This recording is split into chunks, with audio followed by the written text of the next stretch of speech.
Up until about 5 years ago, the question about carbon dioxide emissions from the construction sector was mainly restricted to the question about energy efficiency in buildings, which energy was used in buildings and how could we reduce the amount of energy that was used.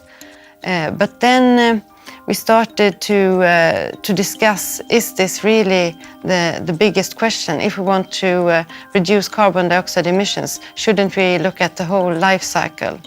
We started to figure out what should we do to decrease carbon dioxide emissions from the product phase and from the construction phase.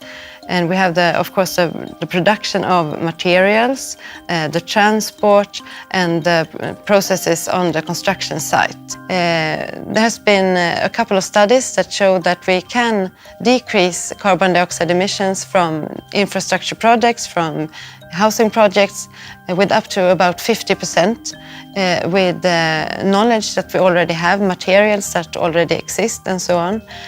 But in order to reach the second half, we need innovation. We need new materials, new technology, new methods that we don't use today. Everyone needs to do their own share, but also put pressure on others along the value chain. So the clients need to ask for more climate-efficient solutions. And for example, us, WSP, as a consultancy company, we have both an opportunity and an obligation to provide the client with the best solutions to decrease carbon dioxide emissions from their projects.